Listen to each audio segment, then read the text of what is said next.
the NGCP, mahibat pagi kami sa isa pagkikap. Sila lang niya, sila lang. Sila lang niya. Kag ERC, kag ang DO iguro. Sila lang niya mapatawag guro doon. Because, kay Attorney James, ginambal ito nga manaogin man ng land rentals by next month. Siguro manaog naman guro ang sa next month, ano? So 16, we can promise that, Engineer Mike, we can promise that to people naman asking around kung magpanaogin man sa next month. We will see, sir, Hindi ka kapangako. kay kung natulog yung data, Yes. sure nga manaogin. Okay. Kung taragin man, we will see the result. Kaya si James, nakita niya siguro. Yeah, right. So kaya ang rental niya from this, nag-significant ang drop. So certainly that would translate to us. Kay not all of us para riyo ang effect sa line rental. Take a look at Gimelco, siya ang pinakamataas. Pinakadako siya. Layo siya. Nearest to the line, dapat gamay effect. Right. Oo. So because people is asking, after this committee hearing, what will happen? With our simulation, sir, siguro from 16 will drop significantly, mga 14 siguro. Pero galing may bago pag siya ganing support naman kaya ang charges ni NGCP, transmission charge niya, mga 2 pesos naman nag-increase. Yung gawon naman ni patabak sila. Yeah. Actually, sir, I would like to, after all this hearing, I would like to appeal to the Honorable Panalugan members to pass a resolution in this regard with all the discussions about rates and to support all the ECs and the DUs, private and cooperatives. On our appeal to ERC, GCP. That's why, Mr. Chair, Yes. before that, thank you. What would Europe like Sangguniang Panalawigan to do for you? Yes, sir, I would like to Ano appeal. inyong kuan ninyo, no? To what we can do Yes, to sir. reduce the cost. And number 2, again, with all your plans presented, concrete plans sa individual electric cooperatives, para ma-address inyong recurring concerns, no? Para again, we're looking forward nga kung ano ang mga concrete kagin yung plano to address this nga hindi pwede matabo liwa, no, sa aton consumers. Because of course sa inyo na power supply purchase plan, ang inyong planning sini ang demand ninyo, i-consider ninyo ang bare months masubong, ito damo na Christmas lights, damo na mga activities, siyempre taas. So eventually ang inyong planning sa inyong procurement, sa planning ninyo sa demand, siyempre i-consider ninyo mga growth area ninyo. Okay, hindi lang niya sila nga pag mo plug-in ka na lang dayon, no?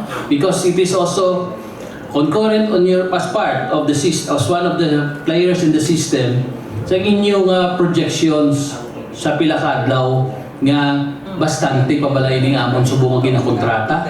Tagdiin ang growth area ninyo, growth area sa aton nga mga electric cooperatives para mabalanta siyempre ang aton nga power requirement in the next years to come. So, and then, again, naliwat ko, kung ano ang mahimo namon sa Sangguniang by way of a resolution, maybe by way of maybe an ordinance in the near future, ini nga para maprotehiran naton eventually ang aton konsumidores. Because of the shock of what's happening now, nga kita naton nga ang pumuloyo ang apektado. Yes, sir. Actually, one of the concerns that I would like to appeal to the Honorable Gocos body is for the Sangguniang Panalawigan to file a resolution to the ERC actually to really investigate these matters arising from these rate increases, which truly affect our member consumer owners in the whole of Panay, I think not just Panay, I think Region 6 Region 8 is also affected by this line rental. So with that, with all the discussions, with the information that was raised here, I would like to move and even appeal to this Honorable Gocos body to pass a resolution in support of the plan of the ECAR 6 And even all of us, ECAR 6 and more, I think You is call it also ECAR 6? ECAR 6, Electric Cooperatives of Region 6. Electric Cooperative Association Son of Region 6. of Region 6. Yes, sir. Yes, no. As I said before, no, at least nga kung makabuhat ka mo sa manifestation nga 3 electric cooperatives and even together with the more power nga at least nga isa lang ata ni action sa Sangguniang Panlalawigan, and we can enumerate on all actions na gusto ninyo for the Sangguniang Panlalawigan, and to address to the proper agency, either to the IRC or DOA or to the IGCP, para klaro bala kay tibasig may managpatan pa kamo karon nga why natin na take up, no, kag ti kami hindi man gid hindi kami knowledgeable about this matter nga sa mga technical terms sa electrical, no. So I think kamo with the result with you makabulig ka naman, no, nga at least nga to address the problem properly. Mr. Chair, Yes. the last time Secretary Popo Lutilla was here, being the core of the Visayas, no? Cabinet officer in charge of the Visayas. Dili nanyaga po na to, remember? Gina-emphasize niya because we're talking about, because he also know, being the author of the I4, no, on the renewable energy. And we talk on the power supply procurement plan. Very basic kita kuno siya, very basic kita dapat namigid ang pag-ubra sa ato electric cooperatives na sa distribution utilities naton, especially considering the significant growth. Isa lang galing concern off the record. Ang Department of Finance, Abi, daw hindi somehow mag-concur nga mag-loan ang isa ka negosyante kung patindog siya sa coal-fired power plant. No, that's true. So, pero that is detrimental. Because we're not against coal-fired.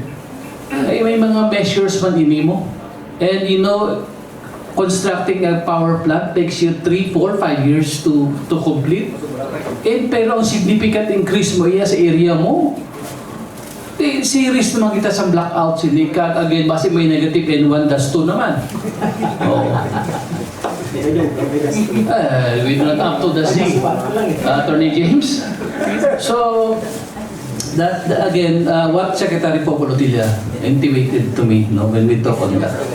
And again, okay makita sa mga renewable energy, wala na yung problema.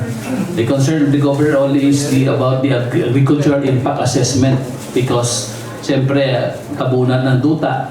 Pero that is the most immediate.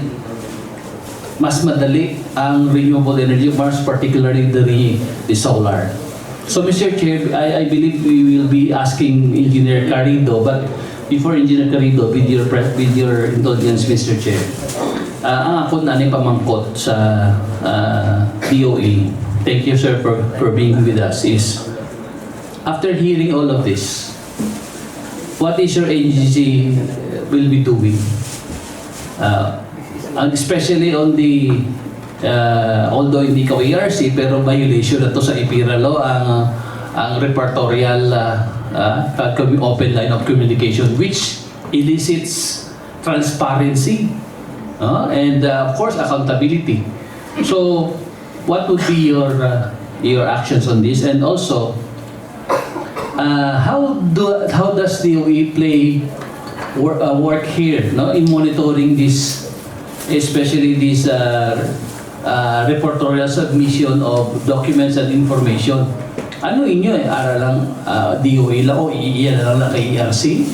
Because, and then thirdly, how can DOE intervene to avoid such case again, no, in the near future? So those are 3 questions na I hope you can clarify with us, with the indulgence of the committee.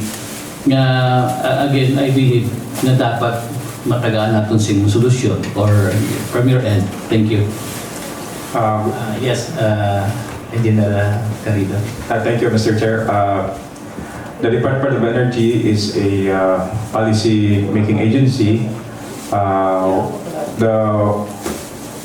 The terms that you hear a while ago, competitive selection process, the net metering, what else, the power supply, the EBOS, are all policies created by the Department of Energy for the purpose of reducing the cost of electricity. However, there are issues that crop up, which is also to be addressed by the ERC being a regulating agency.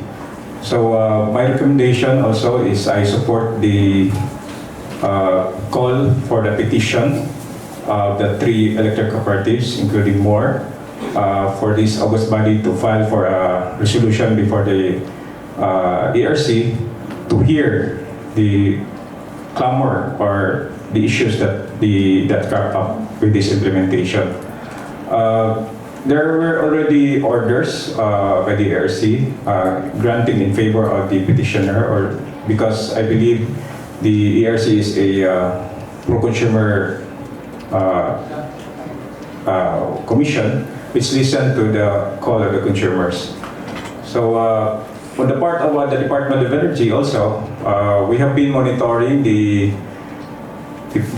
transmission projects of NGCP, and one of the common delays that were encountered is on right of way. So the Department of Energy is also asking for the help of the assistance from the LGU, especially on permitting process. The DOE is already implementing the EVOS, or Energy Virtual One-Stop Shop, wherein the applicants, just like a citizens charter for the LGUs and the national government agencies, when there are number of calendar days in which the applicant has to be approved, or to act on it. If not deemed approved, there are days that has to be followed. So it is already included in the Energy Virtual One-Stop Shop. So the EBOS is a tool specifically created to fast track the permitting process of energy projects. That's all, Mr. Chair.